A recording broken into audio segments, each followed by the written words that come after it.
জয় মা বাংলা, জয় গুরুদেব। নমস্কার। অ্যাস্ট্রো বিআরএস এ সকলকে স্বাগত জানাই। আশা করি সকলে ভালো আছেন। আমি সুরজিৎ। আজ আবার মান্থলি রাশিফল নিয়ে আলোচনা করব এবং আজ আলোচনা করব 2024 জুলাই মাস কেমন যেতে চলেছে বৃশ্চিক রাশির জাতক বা জাতিকাদের সেই নিয়ে। শুরুতেই বলবো, এই আলোচনা আপনাদের জীবনে 40 থেকে 50 ভাগ ফলিত হবে। কেউ দয়া করে ভাববেন না যে এটি আপনার জীবনে 100% ফলিত হতে চলেছে। তার কারণ হচ্ছে, বর্তমান গ্রহের স্থিতি অনুযায়ী যার ব্যক্তিগত লগ্ন গোষ্ঠীর গ্রহের স্থিতির সঙ্গে যতটা বেশি ম্যাচ করবে, তার সঙ্গে ততটাই বেশি ফলিত হবে।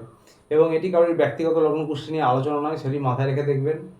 এর উদ্দেশ্য হচ্ছে, যা কিছু ভালো রয়েছে তা দেখে যেন আরও ভালোভাবে প্ল্যান করতে পারেন, এবং যা কিছু খারাপ বা নেগেটিভ রয়েছে তা দেখে যেন সতর্ক বা সাবধান হতে পারেন।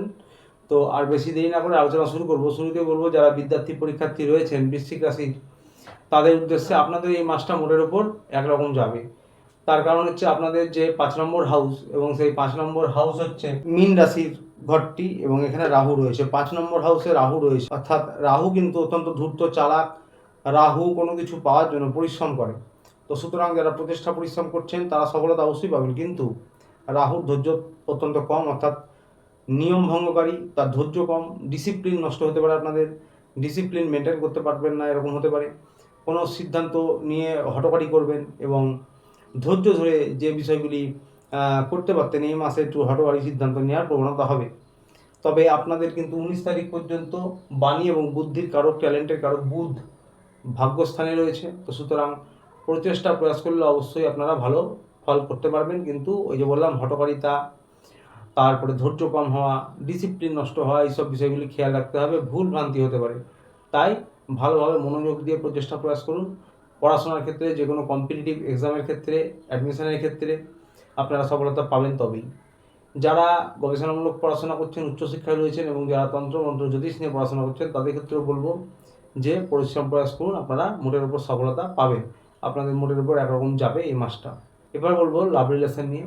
যারা প্রেম ভালোবাসা রয়েছেন, কারণ 5 নম্বর হাউস থেকে পড়াশোনা এবং 5 নম্বর হাউস থেকে লাভ রিলেশন, প্রেম ভালোবাসা বিচার করা হয়। তো আপনাদের ক্ষেত্রেও এখানে রাহু রয়েছে, এবং রাহু মানেই একটা প্রত্যাশা বেড়ে যাবে। ঘোরাফেরা করতে পারেন, খাওয়া দাওয়া কোথাও গিয়ে করতে পারেন, এই সমস্ত হতে পারে, কিন্তু ভুল বোঝাবুঝি হতে পারে, ইগোর সমস্যা হতে পারে, রাগ ক্রোধ বৃদ্ধি পাবে, এবং আপনাদের কিন্তু ইগোর সমস্যা হবে। বিশেষ করে আবার 16 তারিখে সূর্যদেব আসবে কেন্দ্রে, তখনও একটু ইগোর সমস্যা হবে। তো সুতরাং নিজেদের বোঝাপড়া উন্নত করুন। যদিও ভাগ্যস্থানে আপনাদের কিন্তু বুধ রয়েছে, আপনারা চেষ্টা করলে বুদ্ধির দ্বারা, বাণীর দ্বারা সমস্যা এড়াতে পারবেন।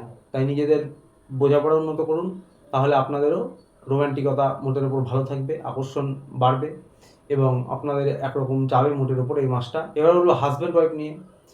হাজব্যান্ড ওয়াইফের ক্ষেত্রে কিন্তু 7 নম্বর হাউসে রয়েছে দেবগুরু বৃহস্পতি। সুতরাং হাজব্যান্ড ওয়াইফের ক্ষেত্রে এই মাসটা ভালো যাবে।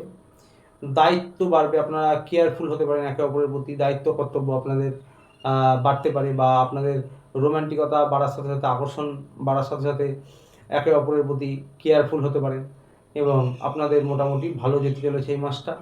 শুক্রদেব 7 তারিখে কেন্দ্রে আসবে ভাগ্যস্থানে। তো সুতরাং 7 তারিখের পরটা সময়টা আরও ভালো। তবে আগেই বলেছি যে ব্যক্তিগত লগ্নগোষ্ঠীতে যাদের 7 নম্বর রিলেটেড হাউসের দশা খুব খারাপ চলছে, বা সেই রিলেটেড হাউসের গ্রহের স্থিতি অত্যন্ত খারাপ, তাদের ক্ষেত্রে কিছু বৈষম্য হতে পারে। পরিবার নিয়ে বলবো, পরিবার হচ্ছে শনিদেব। পরিবারের ক্ষেত্রে 4 নম্বর হাউসে শনিদেব রয়েছে। শনিদেব নিজেই কিন্তু এই হাউসের লর্ড, স্বক্ষেত্রে রয়েছে। তো সুতরাং পরিবারে কিন্তু আপনাদের মোটামুটি ভালো যাবে। যদিও শনিদেব বক্রী হয়েছেন, এবং বক্রী গ্রহ পরে ভালো দেন, মানে শুভ ফল দেন, কিন্তু শুরুর দিকে একটু কম দেন, বা শুরুর দিকে সেরকমভাবে দেন না। তবুও নিজের ঘরে শনিদেব, নিজের ঘরকে নষ্ট করবেন না। সুতরাং পরিবারের আপনাদের সদস্যদের সঙ্গে সম্পর্ক উন্নত করার চেষ্টা করুন, উন্নত হবে। আপনাদের দায়িত্ব কর্তব্য, কেয়ারফুলনেস বাড়বে পরিবারের সদস্যদের প্রতি। পিতা মাতা বা শ্বশুর শাশুড়ি যারা বয়স্ক রয়েছেন পরিবারে, তাদের হাড়ে গাঁটে ব্যথা হতে পারে, তাদের স্বাস্থ্যের খেয়াল রাখুন। এবং আপনারা কিন্তু 7 তারিখের পর আনন্দ হুল্লোড় করতে পারেন, কোথাও ঘুরতে যেতে পারেন। তবে হ্যাঁ, মুখের বাণী এবং ক্রোধের উপর নিয়ন্ত্রণ রাখতে হবে। বিশেষ করে 13 তারিখ পর্যন্ত মঙ্গলদেব তুঙ্গে রয়েছে, স্বক্ষেত্রে রয়েছে। সাহস পরাক্রম বাড়বে, কিন্তু তার সাথে সাথে আপনাদের কিন্তু রাগ জেদ বাড়বে। তাই যে কোনো সম্পর্কের ক্ষেত্রে, যেমন লাভ রিলেশন বা স্বামী স্ত্রীর ক্ষেত্রে, এবং পরিবারের যারা সদস্য রয়েছে তাদের ক্ষেত্রেও বলবো, সবারই ক্ষেত্রেই আপনারা ব্যবহার ভালো করুন এবং মুখের কথা, মুখের বাণী এবং ক্রোধের ওপর নিয়ন্ত্রণ রাখুন। তা না হলে কিন্তু বাদ বিতণ্ডা হতে পারে, ইগো সমস্যা হতে পারে, রাগারাগি হতে পারে। এবং এই মাসে কিন্তু আপনাদেরকে কেউ বদনাম করতে পারে, বিশেষ করে মহিলাদের সঙ্গে বাদ বিতণ্ডা হতে পারে এবং মহিলা দ্বারা আপনারা বদনাম হতে পারেন, কর্মক্ষেত্রে হতে পারেন, যারা উচ্চশিক্ষায় রয়েছেন তাদের ক্ষেত্রে হতে পারে এবং প্রেম ভালোবাসার ক্ষেত্রেও হতে পারে। এই বিষয়টি সকলেই খেয়াল রাখবেন। মহিলাদের সঙ্গে বাদ বিতণ্ডা হতে পারে বা মহিলাদের দ্বারা আপনারা দোষারোপ পেতে পারেন, বদনাম করতে পারে তারা আপনাদের। এই বিষয়টি কিন্তু সকলেই খেয়াল রাখবেন। ব্যবসা বাণিজ্য নিয়ে বলবো, যারা নতুন করে কেরিয়ার শুরু করতে চাইছেন তাদের একটাই কথা বলবো যে আপনাদের মুখের বাণী, ক্রোধের উপর নিয়ন্ত্রণ রেখে প্রচেষ্টা প্রয়াস ভালো করে করুন, সফলতা পাবেন তবেই। যারা ব্যবসায়ী রয়েছেন, যারা সরকারি বেসরকারি চাকরি করছেন তাদের উদ্দেশ্যে বলবো যে আপনাদের কিন্তু সাহস পরাক্রম বৃদ্ধি পাবে, আত্মবিশ্বাস বৃদ্ধি পাবে, বিশেষ করে 13 তারিখ পর্যন্ত। এবং 13 তারিখ পর্যন্ত এই প্রায় মার্চ মাস পর্যন্ত আপনাকে কিন্তু মুখের বাণী এবং ক্রোধের উপর নিয়ন্ত্রণ রাখতে হবে এবং 16 তারিখের পর থেকেও কিন্তু মুখের বাণী এবং ক্রোধের উপর নিয়ন্ত্রণ রাখতে হবে। প্রায় পুরো মাসটাই এই খেয়ালটা রাখতে হবে, কারণ ক্রোধ বৃদ্ধি পাবে, জেদ বৃদ্ধি পাবে। 16 তারিখের পর 16 তারিখ থেকে সূর্যদেব কেন্দ্রে আসছে এবং মঙ্গল তুঙ্গে রয়েছে 13 তারিখ পর্যন্ত।